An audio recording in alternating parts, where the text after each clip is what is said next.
নমস্কার বন্ধুরা, রিনা স্নেহার রান্নাঘরে সবাইকে জানায় অনেক অনেক স্বাগত। আজকের রেসিপি বেতর শাক। এই বেতর শাকটি শীতকালেই পাওয়া যায়। তো এই শাকটি আমি কি করে বানাই, কি করে রান্না করি, চলো ভিডিওটাতে দেখে নাও। এখানে আমি বেতর শাকটাকে বেছে ভালো করে ধুয়ে নিয়েছি। এবার শাকে থেকে জলটা ঝরে গেলে আমি শাকটাকে কেটে নেব। শাকটা আপনারা যেরকম খুশি এখানে কেটে নিতে পারেন। এবার আমি নিয়েছি কয়েকটি রসুন, একটি শুকনো লঙ্কা ফোড়নে দেওয়ার জন্য, আর 2টি কাঁচা লঙ্কা। এবার কড়াইতে সর্ষের তেল দিয়ে দিলাম।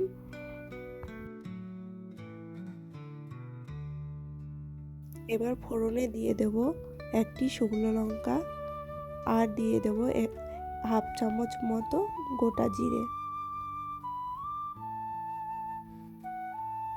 জিরেটা ভাজা হয়ে গেলে দিয়ে দেব 2টি কাঁচা লঙ্কা। আপনারা লঙ্কাটা না চাইলে নাও দিতে পারেন। এবার যে রসুন কটা নিয়েছিলাম সেই রসুনটা এখানে আমি থেতো করে নিয়েছি। এবার এই রসুনটা ভাজা হয়ে গেলে এর মধ্যে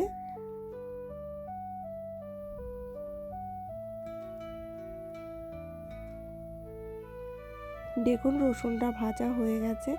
এবার এর মধ্যে আমি দিয়ে দেব কয়েকটি বড়ি ভাঙা। শীতকালে তো বড়ি ফেমাস, তাই এই শাকটা আমি বড়ি দিয়েই বানাবো। তাই আমি কয়েকটি বড়িকে প্রথমে ভেঙে নিয়ে এটাকে হালকা আমি ভেজে নেব। ভাজা হয়ে গেলে এবার আমি যে কেটে রেখেছিলাম যে শাকগুলো, সেই শাকগুলো এবার আমি দিয়ে নাড়াচাড়া করে নেব একটু।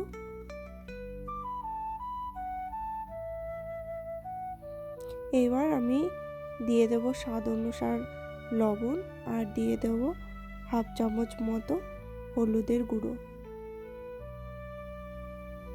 এবার এই লবণ আর হলুদের গুঁড়োটা দিয়ে শাকটাকে ভালো করে নাড়াচাড়া করে মিশিয়ে নিয়ে আমি ঢাকা দিয়ে রেখে দেব 5 মিনিটের জন্য। এবার ঢাকাটা তুলে দিলাম। এবার আবারও আমি নাড়াচাড়া করে নেব একটু। শাক থেকে প্রচুর পরিমাণে জল বেরোবে, তাই এখানে শাকে জল দেওয়ার কোনো প্রয়োজন নেই। শাকের জলে শাক রান্না হয়ে যাবে।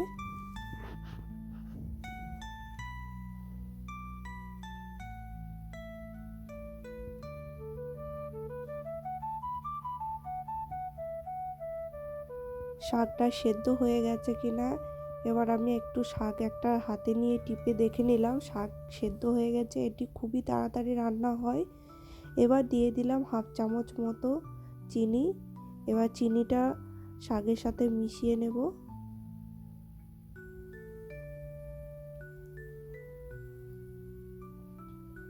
এখানে শাকটা ভাজা আমার হয়ে গেছে। এবার আমি শাকটা একটি প্লেটে তুলে নেব।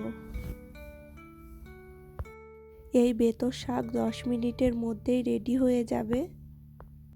আপনারা যদি বাড়িতে না বানিয়ে থাকেন অবশ্যই ট্রাই করবেন। এটি শরীরের জন্য ভীষণ উপকারী একটি শাক। ভিডিওটি ভালো লাগলে লাইক শেয়ার করবেন, আর কমেন্টে অবশ্যই জানাবেন।